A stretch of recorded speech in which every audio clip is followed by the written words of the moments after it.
সামুদ্রিক লোটে মাছের অনেক রেসিপি হয়তো আপনারা খেয়েছেন, কিন্তু এভাবে কি কেউ কখনো পাতুরি খেয়েছেন?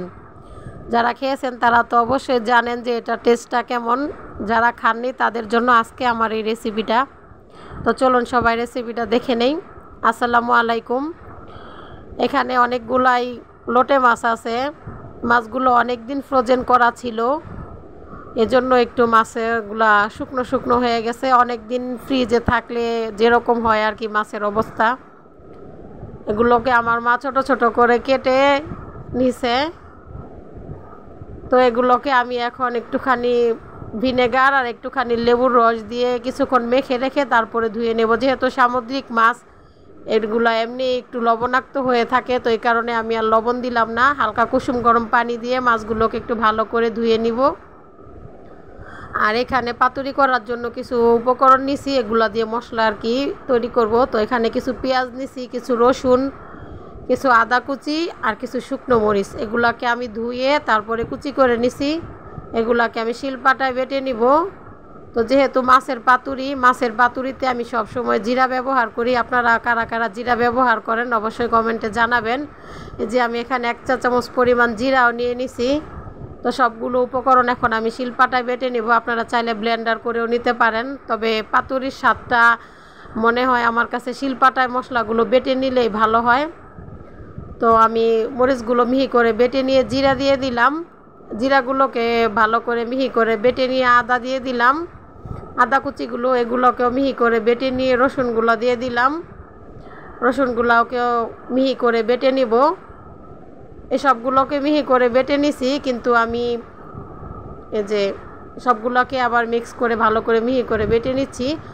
তো এরপরে দিয়ে দিব পেঁয়াজগুলা। সবগুলোকে আগে ভালো করে মিহি করে এই জন্যই বেটে নিছি, কারণ পেঁয়াজগুলো কিন্তু আমি মিহি করব না, একটু আদা বাটা রাখবো।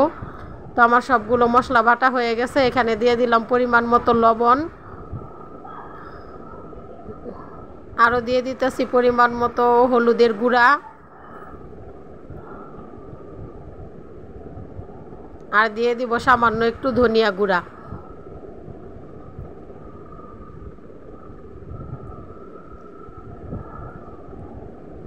সবগুলোকে এখন আবার একটু ভালো করে মিশিয়ে নিব।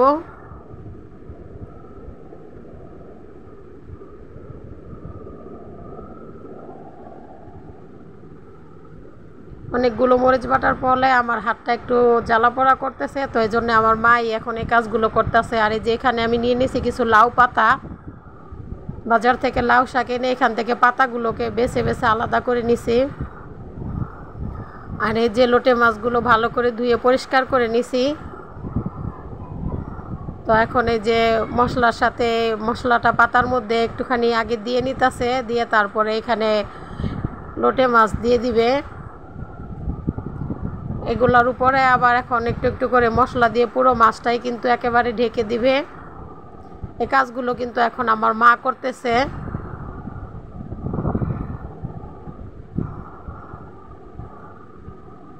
আর আপনারা হয়তো আমার অন্য ভিডিওতে দেখছেন যে আমি আসলে এই পাতাটা ভালো করে পেঁচাতে পারি না, তেমন একটা অভিজ্ঞ না। তো এই কারণে পেঁচানোর কাজটা কিন্তু সব সময় আমার মাই করে। তো এইভাবে কিন্তু সবগুলো মাছ মশলা দিয়ে ভালো করে পাতার সাথে পেঁচিয়ে নিব, যাতে ভাজার সময় মশলাটা বেরিয়ে না যায়। এদিকে আমি চুলার মধ্যে একটা তাওয়া বসাই, এটার মধ্যে সয়াবিন তেল দিয়ে দিলাম। তেলটা সামান্য গরম হয়ে আসলে একটা একটা করে মাছের পাতুরিগুলো দিয়ে দিব। একটু সাবধানে দিতে হবে, কারণ এই সময় পাতার মধ্যে থাকা পানিগুলো কিন্তু তেলের উপরে পড়ে ছিটে আসে শরীরে, হাতে। তো এই যে এভাবে আমি কয়েকটা দিয়ে দিলাম। সবগুলো তো একেবারে দেওয়া যাবে না, তো আগে কয়েকটা ভেজে নিয়ে তারপরে আবার বাকিগুলো ভাজবো। তো চুলার আঁচটা কিন্তু এখন মিডিয়াম টু লো এর মাঝামাঝি আছে। সবগুলোকে আমি আস্তে আস্তে উল্টে দিচ্ছি। এক পিঠ হয়ে গেলে তারপরে আবার আরেক পিঠ দিয়ে দিব। এভাবে উল্টে পাল্টে একটু সময় নিয়ে সবগুলোকে ভেজে নিতে হবে। আর চুলার আঁচটা কিন্তু অবশ্যই লোতে রাখতে হবে, তা না হলে পাতাগুলো পুড়ে যাবে আর ভিতরে মশলাগুলো ভাজা হবে না। তো আমি এরকম চুলার আঁচ লোতে রেখে আমি কিন্তু ভেজে নিচ্ছি সবগুলো। দেখুন আমার এগুলো ভাজা হয়ে গেছে, আমি এখন তুলে নিচ্ছি। দেখুন পাতাগুলো কিন্তু পুড়ে যায় নাই। কিন্তু একেবারে মুচমুচে হয়েছে। তো এভাবেই আমি সবগুলোকে ভেজে নিলাম। আর এই পাতুরিটা খেতে কিন্তু খুবই সুস্বাদু।